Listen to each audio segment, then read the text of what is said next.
ऐसी आवाज निकल रही है कि खाओ नहीं खाओ इसे। माया क्या कह रहे हो ना? जी आज तो कोयराव में तो धूप निकल रही है। मालिक के नाम को सभी प्रेमी जोर से बोले एक बार, जय गुरुदेव। जय गुरुदेव। अगर बैठे तो पीछे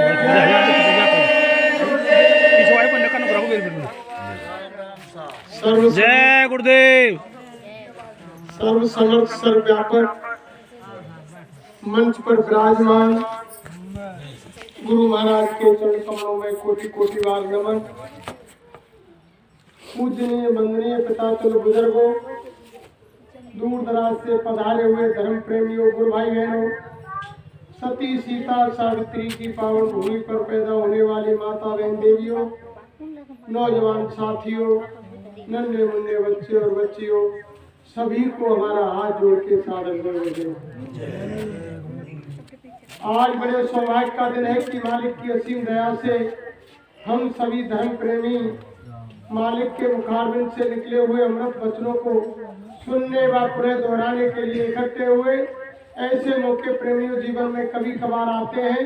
महापुरुषों ने कहा कि सुतदारा लक्ष्मी पापी के घर होए, संत मिलन और हर कथा गोस्वामी दुर्लभ दोय। स्त्री बच्चे गाड़ी घोड़ा बंगला रुपया पैसा सोना चांदी पापी से पापी के यहाँ मिल जाएंगे, लेकिन संतों का मिलना और मालिक के वचन किसी भाग्यशाली भाई बहन को मिलते हैं। जो आज मालिक के इस यानी संदेश कार्यक्रम में जितने भी यहाँ प्रेमी आए हुए हैं, हम बहुत ही यानी परम सौभाग्यशाली हैं। भाग्यशाली तो प्रेमियों में उसी दिन हो गए जिस दिन मालिक ने दया करके मनुष्य शरीर, ये असली मालिक का मंदिर, ये आप हमको दे दिया। उस दिन हम भाग्यशाली हो गए। और जब हम यानी किसी संत महापुरुषों के वचनों को सुनने के लिए और यानी उनके दर्शन के लिए निकलते हैं, तो तब समझ लो कि हम परम सौभाग्यशाली हो गए। जो भाई बहन आज आए हैं वो यानी परम सौभाग्यशाली है, क्योंकि ये चीज ऐसे नहीं मिलती है। तभी तो महापुरुषों ने कहा कि स्वामी पिछले पुण्य बिन हर चर्चा ना सुहाय, और कै शोभे के और मरण के घर टूट जाए। यानी पूर्व जन्म के संस्कार होते हैं तभी जाकर के मालिक की चर्चा मिलती है, ऐसे नहीं मिलती है प्रेमियों। कोई ये समझ ले कि ऐसे मिल जाए। तो देखो, हमें जब भी कभी भी ये सूचना मिल जाए कि मालिक की चर्चा हो रही है, उनका गुणगान हो रहा है, तो हमें अपने कुछ समय के लिए घर गृहस्थी के कामों में विराम दे करके समय से मालिक के संदेश के लिए उस स्थान पर जाकर शरीक होना चाहिए। प्रेम, अगर एक शब्द छूट गया, अधूरा रह गया, तो काम अधूरा हो जाता है, समझ में नहीं आता है। इसलिए देखो प्रेमियों, हमेशा यानी कोई चीज छूटनी नहीं चाहिए।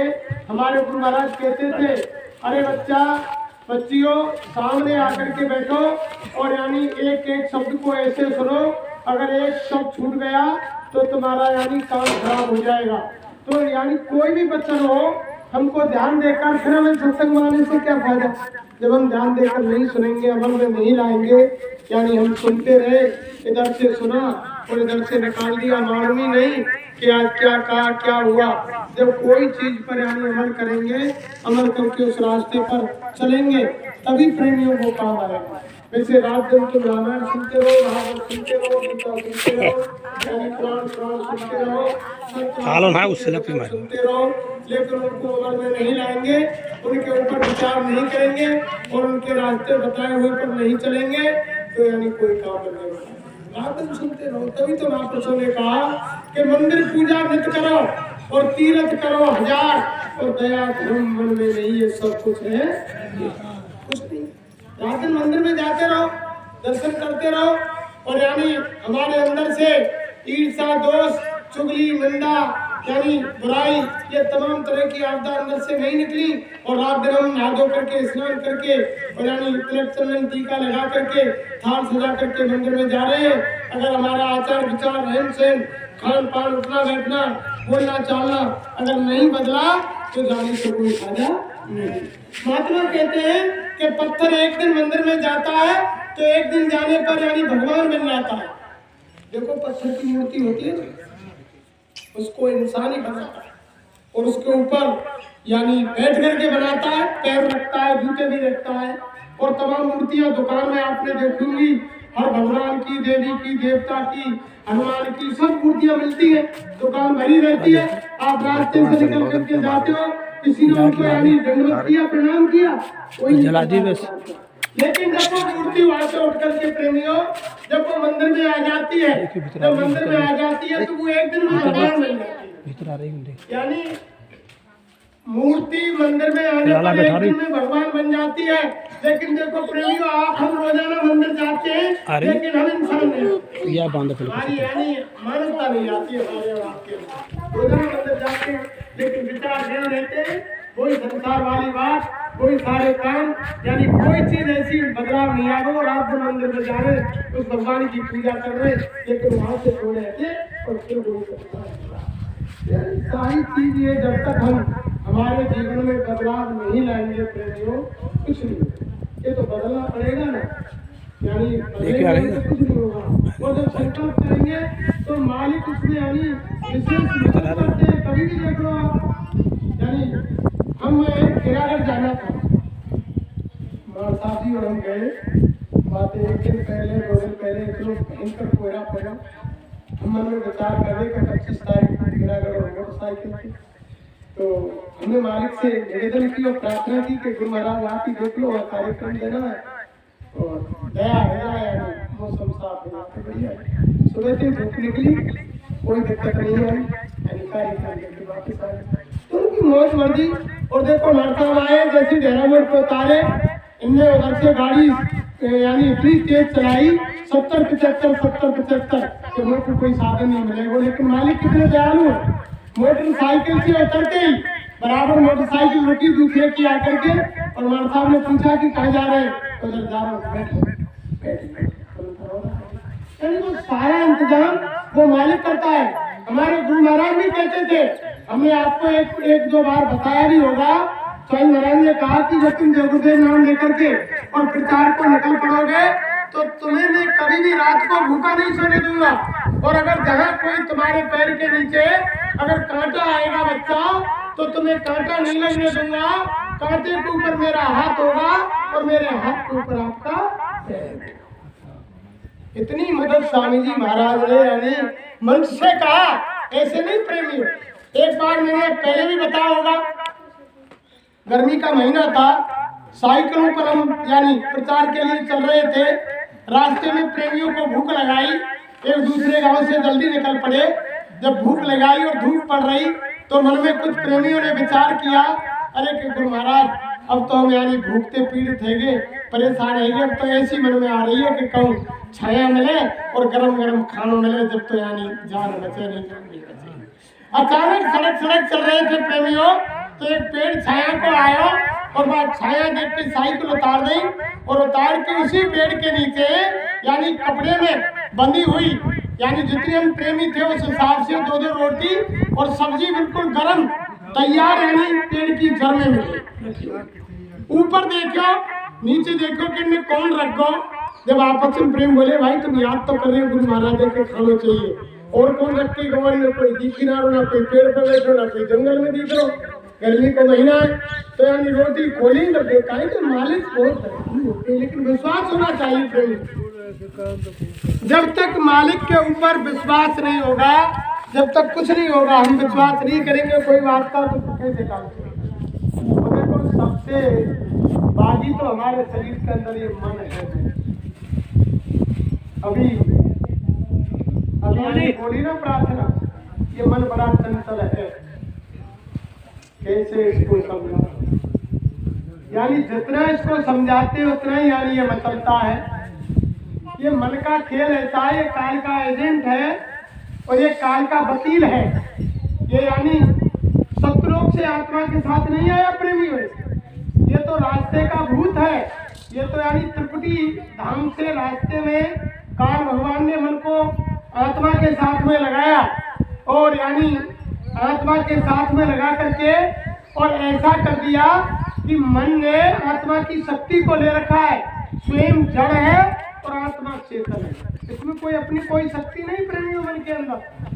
मन ने तो आत्मा की शक्ति को खींच रखा है और आत्मा की शक्ति को खींच करके और यानी खुद यानी शरीर में राज कर रहा है। आत्मा इस शरीर में बेहोश पड़ी हुई है, उसे मालूम ही नहीं कि क्या हो रहा है, और मन राज कर रहा है आत्मा की शक्ति को लेकर के। और जो जो यानी संसार में कार्य करवाता है वो मन स्वयं करवाता रहता है और आत्मा बेचारी बेहोश पड़ी हुई है। लेकिन जब महापुरुषों के वचन वाणी उनके यानी संदेश सुनेंगे, उनका सत्संग वचन सुनेंगे, तब जाकर के यानी मन के ऊपर उनके वचनों की चोट पड़ेगी प्रेमियों। जब महापुरुषों के वचनों की, तब ये मुड़ेगा, ऐसे नहीं मुड़ेगा। तब ये भजन ध्यान सिमरन की तरफ मुड़ेगा। उसके बाद जब भजन ध्यान सिमरन करेगा तब आत्मा को थोड़ा थोड़ा होश आएगा प्रेमियों, तब वो घर चलने की तैयारी करेगी। पहले तो मन को ही यानी रोकना बड़ी मुश्किल की चीज है। तभी तो महात्माओं ने फिर क्या कहा कि गुरु का ध्यान कर प्यारे, बिना इसके नहीं छूटना। यानी गुरु के ध्यान के बिना किसी जीव की मुक्ति नहीं हो सकती प्रेमियों। तभी कहा कि गुरु का ध्यान कर प्यारे, बिना इसके नहीं छूटना। नाम के रंग में रंजा, मिले तो धाम निज अपना। लोभ और मान क्यों चाहे, पड़ेगा फिर तुझे देना। कर्म जो जो करेगा तू, वही फिर भोगना। गुरु से प्रीत कर पहले, बहुर घट शब्द को सुनना। प्रेमियों, सबसे पहले गुरु से प्रीत करनी होगी। जब तक गुरु से प्रेम नहीं होगा तब तक यानी कोई काम बनने वाला। तभी तो कहा है कि गुरु ब्रह्मा गुरु विष्णु गुरु देवो महेश्वरा, गुरु साक्षात पार ब्रह्म, तस्मै श्री गुरुवे नमः। ध्यान मूलम गुरु मूर्ति, पूजा मूलम गुरु पदम, मंत्र मूलम गुरु वाक्यम, मोक्ष मूलम गुरु कृपा। यानी कि गुरु के, तभी तो गुरु के बारे में कहा है।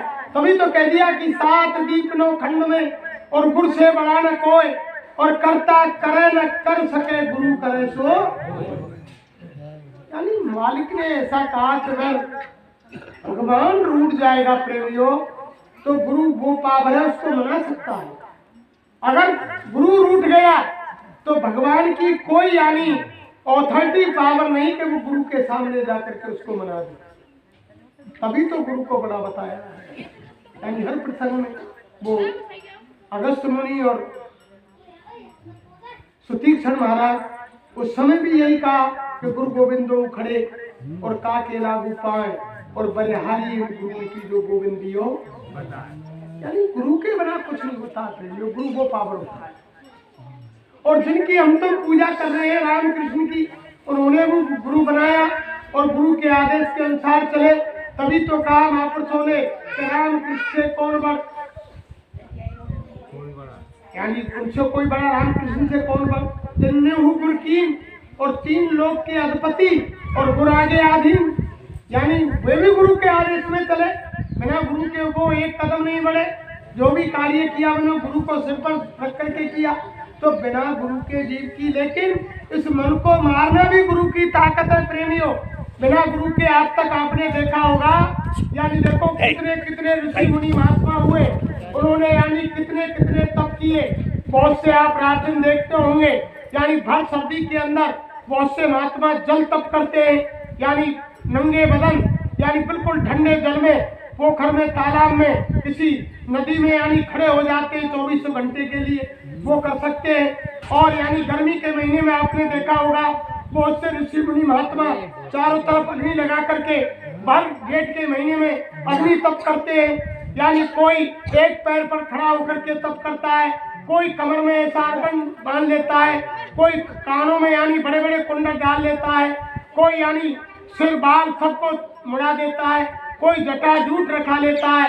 यानी अलग अलग तरह से ऋषि मुनि महात्माओं ने तपस्या की, लेकिन ऐसा कोई प्रेमी ऋषि मुनि महात्मा बिरला मिला होगा जिसने मार डाला मन को। यानी मन को मारने वाले कोई बिरले मिले प्रेमी। जिन ऋषि मुनियों ने 60-60 हजार वर्ष तपस्या की, हमारे धर्म शास्त्र बताते हैं, और वो माया के यानी झकोरे में आकर के 5 मिनट के अंदर उनकी 60 साल की कमाई बर्बाद। इतने इतने यानी लोगों ने इतने, लेकिन मन के उसमें काबू लोगों ने नहीं कर पाए। क्यों? कि बिना संत महापुरुषों, मन को मारने वाले ये होते हैं, बिना इनकी ताकत के मन नहीं मरता है। आपने पाराशर ऋषि की कहानी सुनी होगी। जब पाराशर ऋषि बाहर से आए, जब नदी को पार करना चाहते थे, तो मंछोदरी यानी उस मछुआरे की लड़की वो भोजन लेके आई अपने पिता को, और भोजन लेकर के जैसे ही भोजन खाना शुरू किया उन्होंने, इतनी देर में पाराशर महाराज पहुंच गए। उन्होंने उनको प्रणाम किया कि महाराज कैसे आना हुआ, कि हम नदी से उस पार जाना चाहते। मछुआरे ने उन्होंने कहा, मंछोदरी के पिता ने, कि अब क्या किया जाए, मैंने भोजन करना शुरू कर दिया, अगर मैं भोजन को छोड़ता हूँ अधूरा तो ये यानी मेरे लिए साथ देगा, ये अंत है, और अगर मैं इस महात्मा से इंतजार कराऊं, इसको पार नहीं करूं पल्ली तरफ तक, तो ये भी यानी पाप है। तो इतने में मंछोदरी बोली, वो अपने पिता के यानी उसको अंतर के भाग को जान गई, और उन्होंने कहा कि पिताजी महाराज, अगर तुम्हारी आज्ञा हो जाए तो महात्मा जी को मैं नदी से पार कर दूं। मंछोदरी के पिता ने सोचा कि ऋषि महात्मा ही तो है, चलो जवान लड़की है कोई बात नहीं, महात्मा ही तो है, तपस्वी त्यागी है, पार करने में कोई दिक्कत नहीं। मंछोदरी से आदेश दे दिया कि बेटी जाओ और तुम महात्मा को पल्ली पार नाव में बैठा के कर। अब यानी मंछोदरी नाव को लेकर के चल दी। प्रेमियों, पाराशर ऋषि उसमें बैठ गए। जैसे ही पाराशर ऋषि नदी के बीचों बीच जाकर पहुंचे, तो उनका यानी मन के अंदर और यानी मन में बदलाव हुआ, और उनकी जवानी और यानी मंछोदरी के रूप को देख करके और उनका यानी विचार बदल गया, और मंछोदरी का नाव के अंदर हाथ पकड़ लिया। जैसे ही हाथ पकड़ा तो मंछोदरी कहने लगी, हे मुनिवर, हे महाराज, आप तो यानी ज्ञानी हैं, आप तो यानी बहुत श्रेष्ठ तपेश्वरी हैं, आप ये क्या कर रहे हो, ये गलत काम क्यों कर रहे हो? मैं मछुआरे की लड़की, मेरे शरीर से दुर्गंध मारती है, और मैं रोजाना मच्छी मार मार के उनका आहार करती हूँ, और तुम तो बड़े ज्ञानी तपस्वी हो महाराज, के चलो देखो मंछोदरी यानी जल लिया हाथ में नदी से, और जल को मंत्र पढ़ा, और मंछोदरी के ऊपर छिड़काव किया, और मंछोदरी को यानी योजन गंदा बना दिया। प्रेमियों, कई कई योजन तक मंछोदरी के शरीर से। ज्ञानी हो आप, ये क्या करने जा रहे हो, ये संसार देख रहा है, तुमको पाप लग जाएगा, तुम्हारी सारी तपस्या भंग हो जाएगी। फिर भी उन्होंने कहा कि चलो मंछोदरी, अगर मुझको संसार देख रहा है। फिर जल नदी से उठाया, मंत्र मारा, और यानी संसार में चारों तरफ छिड़का, और यानी धुंध कोहरा बना दिया। जब कोहरा बना दिया, तो कोहरा बनने के बाद फिर पाराशर ऋषि ने कहा, अरे मंछोदरी, अब तो हमको कोई नहीं देख रहा है। तब मंछोदरी ने कहा, हे ज्ञानी तपेश्वरी, हे मुनि, हे महात्मा, ये जल देवता हमको देख रहा है, जिस जल के ऊपर हम चल रहे हैं जल देवता तो देख रहा है। फिर तीसरी बार प्रेमियों नदी से पानी लिया, और पानी लेकर मंत्र पढ़ा, मंत्र फूंक के जल का छिड़काव किया, नदी के ऊपर काई पैदा कर दी, यानी नदी को ढक दिया, सारी नदी ढक दी।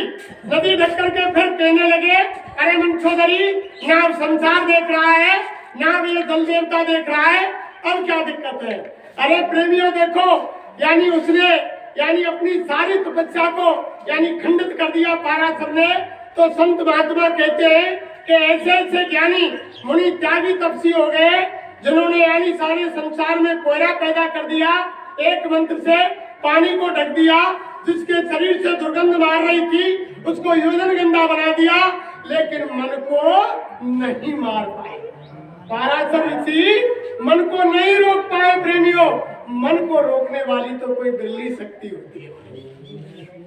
इतने इतने बड़े बड़े यानी तपधारी हो गए, और इतने इतने बड़े ऋषि मुनि महात्मा हो गए, लेकिन मन को काबू में नहीं कर पाए। प्रेमियों, और जब तक ये मन आत्मा का साथ नहीं देगा, जब तक ये मन नहीं मरेगा, तब तक जीवात्मा अपने निज घर जाने वाली नहीं। तभी तो महात्माओं ने कहा कि बड़ा बैरी है मन घट में, इसी को जीतना कटना, पढ़ो तुम इसी के पीछे, और सब जतन ही यानी तजना, इसके पीछे पड़ जाओ। फिर क्या कहा संतों ने कि जिन्होंने मार मन डाला उन्हीं को सूरमा कहना, यानी जिसने मन को मार लिया वही सच्चा सूरवीर है। यानी सच्चा सूरवीर वही है। सच्चा सूरवीर वह नहीं कि किसी योद्धा को सामने हथियार चला करके यानी तीर तलवार चला करके उसको परास्त कर दे, वो यानी सच्चा सूरवीर नहीं। सच्चा सूरवीर दुनिया में वही है जिसने अपने मन को काबू में बस में कर लिया, मार लिया, वही सच्चा सूरवीर। और इसने किसी को नहीं छोड़ा, मैंने किसी को नहीं छोड़ा। बड़े बड़े ऋषि मुनि राजा महाराजा सब जहाँ पे आने अपने हुक्म छोड़ दियो, काम या तो हुक्म, इसका हुक्म किसी ने नहीं लौटाया। मन ने जिसको यानी कह दिया कि ये करना है, किसी ने इसके यानी हुक्म को नहीं फेरा। तभी तो जीवात्मा ने यानी मालिक से प्रार्थना की, मन से प्रार्थना की कि मन में मान वचन एक मेरा, निकाल दिया हम पूरा मन में मान वचन एक मेरा, और मैं दासी तेरे जन्म जन्म की, तू हुआ स्वामी मेरा। आत्मा यानी मन से प्रार्थना कर रही है कि हे मन तू मेरा कहा मान ले, मन रे मान वचन एक मेरा, और मैं दासी तेरे जन्म जन्म की, और तू हुआ स्वामी मेरा। आत्मा कह रही है कि हे मन मैं तेरे जन्म जन्मांतरों की दासी हूँ, तू मेरा स्वामी है, तू मेरा कहना मान ले।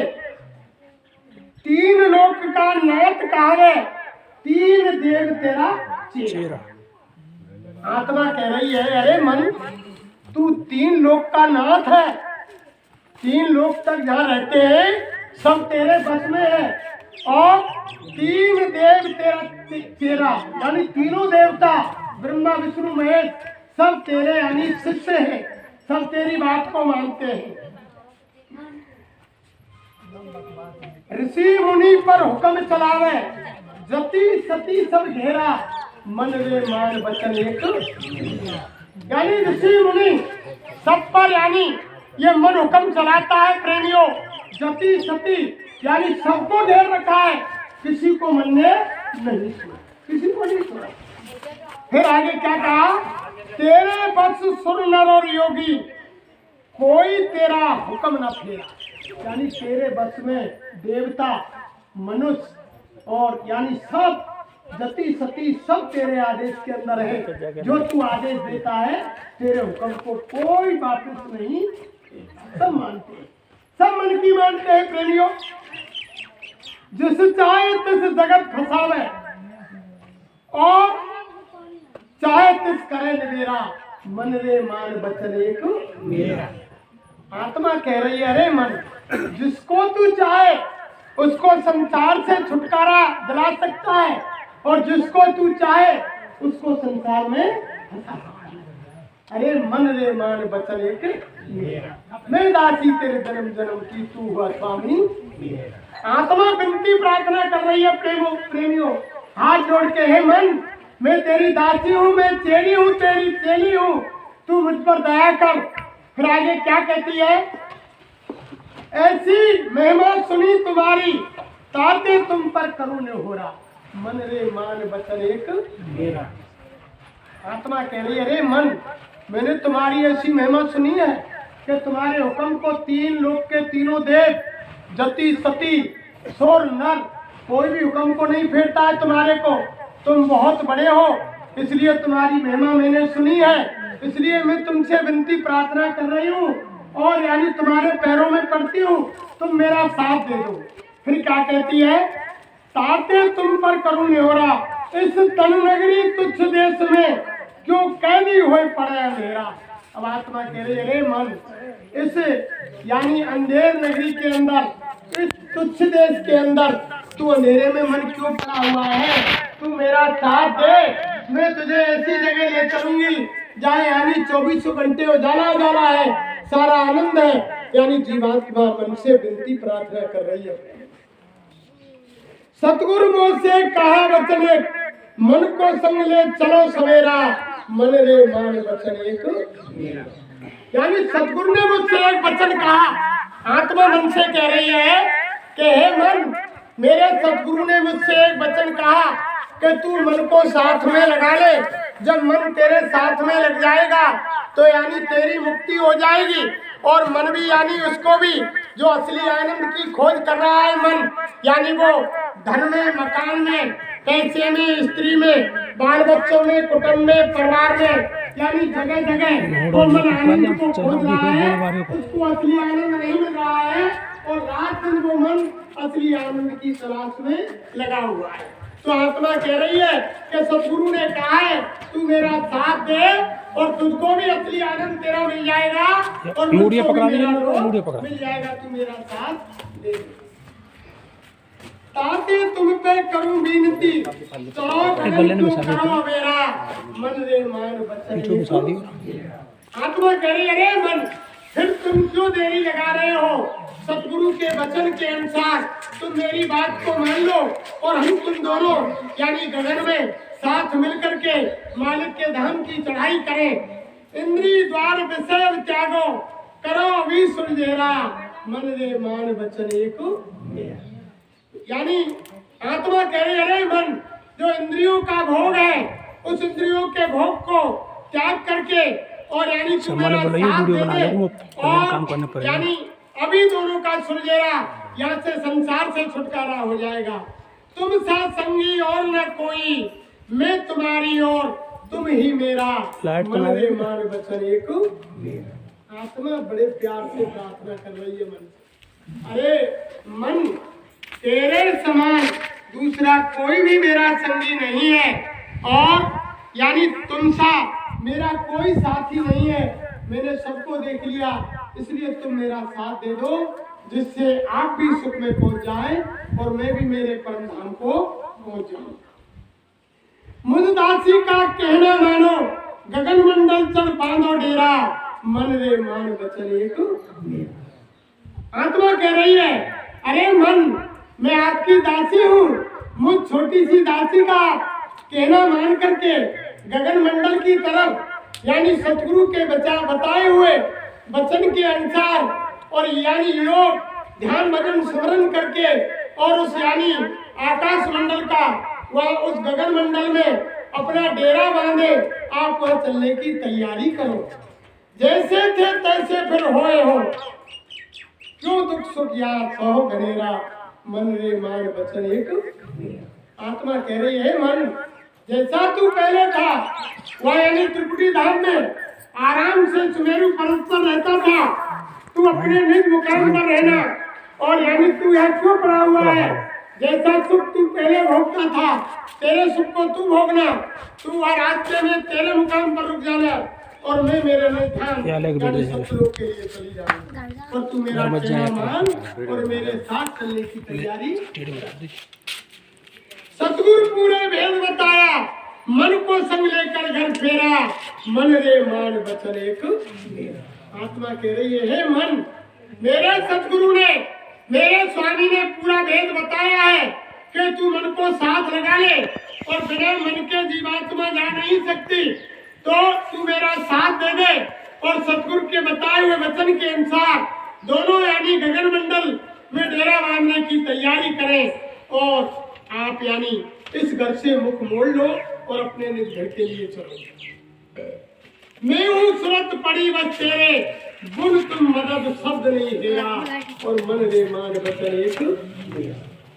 आत्मा कह रही है मन, मैं आत्मा और यानी तुम्हारे बस में यानी पड़ी हुई हूँ और मेरा कोई दुनिया में तुम्हारे सिवाय कोई मददगार नहीं है। अगर तुमने मेरी मदद कर दी और मेरा कहना मान लिया तो यानी हम दोनों सुख के स्थान पर पहुंच जाएंगे। यानी बिना मन के प्रेमियों जीवात्मा कदापि भी अपने निज घर नहीं जा सकती और मन को मारने वाले कौन है? सतगुरु है। यानी तभी तो वो आत्मा मन से बार बार प्रार्थना कर रही है। ये मन इतना बड़ा बागी, इतना शैतान है, यानी ये काल का एजेंट, ये काल का वकील, यानी शरीर में ये ऐसा लगा दिया गया कि हर यानी इंसान, देवी देवता, यानी तीन लोक के नाथ सब इसके बस में आकर के प्रेमियों सब यानी इसके बंधन में पड़े हुए हैं। जो ये हुक्म करता है उसको सब मानते हैं, तभी तो कह दे कि सुनो सबकी और करो। इसलिए महात्मा कहते हैं प्रेमियों कि जैसे हम कहते हैं कि हम राम को मानते हैं, हम राम के पुजारी हैं, हम यानी कृष्ण को मानते हैं, हम कृष्ण के पुजारी हैं, हम हनुमान को मानते हैं, हम हनुमान बाबा के पुजारी हैं, हम देवी को मानते हैं, हम देवी के पुजारी हैं, हम महावीर को मानते हैं, हम महावीर के पुजारी हैं। लेकिन महात्मा कहते हैं कि ना तुम राम के पुजारी और ना तुम कृष्ण के पुजारी, ना देवी के पुजारी, ना दुर्गा के पुजारी, ना महावीर के पुजारी, ना हनुमान के पुजारी, सारा संसार इस समय अपने मन का पुजारी है, सब मन के पुजारी, कोई किसी का नहीं। भाई रामायण को मानते हैं प्रेमियों कि हमारा धर्म ग्रंथ है, गीता को मानते हैं कि हिंदू धर्म का सबसे बड़ा ग्रंथ गीता है, भागवत को मानते हैं, रात दिन सुनते हैं कि हिंदू धर्म का सबसे बड़ा ग्रंथ है।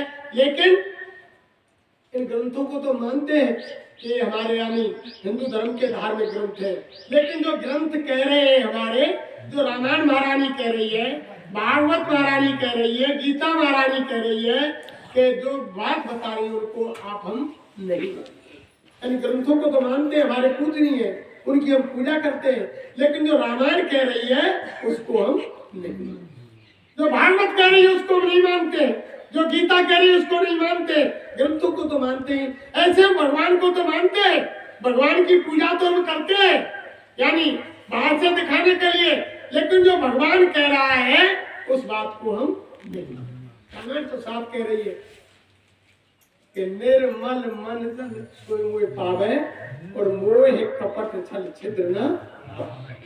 यानी जो निर्मल उसका मन, उसके आत्मा निर्मल साफ पाक है, वही यानी जीव मुझे अप्रिय है। और हमारे अंदर तमाम विकार भरे हुए काम, क्रोध, लोभ, मोह यानी ईर्ष्या, निंदा, चुगली, राग, द्वेष यानी बुराई इतनी भरी हुई है यानी कोई ठिकाना नहीं। तो देखो मालिक तो तभी अपने गोदी में उठाएगा प्रेमियों हर जीव को जब जीव बिल्कुल पाक साफ और निर्मल हो जाए। संसार की बात देख लो आप, अगर हमारी माता बहन देवियों के पेट में कोई छोटा बच्चा हो और रात को अचानक खाट में यानी टट्टी पेशाब कर दे तो वो तुरंत उसको उठाएगी, आधी रात है, सर्दी का समय है, और नल के नीचे ले जाएगी सीधी। कितना भी बच्चा चिल्लाए उसकी गंदगी साफ करेगी, उस समय माँ बच्चे पर दया नहीं करेगी। कितना भी चिल्लाए उसे मालूम है कि ये गंदगी में लिपटा हुआ है और तब तक इसकी गंदगी साफ नहीं होगी, मैं इसको सीने से नहीं लगा सकती, पुचकार नहीं सकती, धुतकार नहीं सकती। लेकिन जब उसकी गंदगी को धोती है, ठंडा पानी लगता है, वो चिल्लाता है, लेकिन माँ उस समय दया नहीं करती है प्रेमियों। लेकिन जब गंदगी साफ हो जाती है तब वो सीने से लगा करके उसको यानी तो जब तक हमारी प्रेमियों गंदगी साफ नहीं होगी तब तक वो मालिक अपने सीने से लगाने वाला पूरे रात दिन हम यानी कुछ भी करते रहे, उससे कुछ होने वाला नहीं। इसलिए सत्संग सुनो, रामायण पढ़ो, गीता सुनो, भागवत सुनो, लेकिन एक एक शब्द को यानी जब तक आप हृदय में उतार करके मनन नहीं करेंगे, उस रास्ते पर नहीं चलेंगे तो काम नहीं होगा। अब वो बात हुई, हमने पहले भी आपको बताया कि कोई गांव में भागवत बच रही और रोजाना भागवत के सुनने का जो एक सेठ है गाँव रोजीना जाओ और रोज भागवत सुने। 4-5 दिन आएंगे, जब एक दिन उसको बच्चा बोलो कि पापा आज मैं भागवत सुना हूँ, क्यों नहीं बेटा जा। फिर सेठ जी को लड़का है कहा भागवत सुन के चले गए। अब जागना, अब तो खैर बेचारी गाय वंश की तो अब तो हालत खराब है रही, चार तरफ झंडा पड़ रहे, समय को प्रभाव है। पहले अगर कोई गाय पथरा डाल गई तो यानी जो मेलों लगे हो यहाँ दशहरा को हम पहले व्यापारी आ जाए समझ में खरीद के ले जाए। आप तो यानी गाय हो, बछड़ा हो, कोई वो समझ में चारों तरफ झंडा पड़ रहा है, समय का प्रभाव है। तो उसमें प्रसंग आया प्रेमियों उस दिन जब सेठ जी का बच्चा सुनने गया कि गाय यानी मानव जीवन मिलने की लाज की योनि है। जो 84 लाख झारखंड 84 लाख योनियां है प्रेमियों, उसमें अंतिम योनि गाय बैल की आती है। जब गाय बैल की योनि आती है, जब गाय खत्म होती है तो वो कन्या बनती है, लड़की बनती है। और जब बैल खत्म होता है तो वो यानी बच्चा बनता है, लड़का बनता है, ये अंतिम योनि होती है। गाय बैल के अंदर ऐसा हमारा धर्मशास्त्र बताते हैं, महात्माओं ने बताया कि जब गाय अपना दूध पिला करके अपने कर्म कर्जे को सारे को अदा करके जो कोई बाकी रह जाता है उसको जब सीधी मनुष्य योनि में वो आती है गाय, ऐसे ही बैल अपने कंधे पर यानी बदन लाद के रख के उस कर्म कर्जे को चुका करके तब वो मनुष्य योनि में आता है प्रेमियों। तो उस दिन भागवत में प्रसंग आया कि मनुष्य जीवन की यानी लास्ट योनि गाय बैल की होती है और गाय बैल को कभी भी यानी बताना नहीं चाहिए। गाय बैल को हम संध्या निकाले यूं तो निकाल लेते हैं, पूजनीय इसलिए तो मानते हैं इसको, और कोई बात थोड़ी है, और तो योनि बहुत है, लेकिन मनुष्य की अंतिम योनि गाय बैल से आती है। तो भागवत के अंदर आया कि गाय अगर किसी खेत में यानी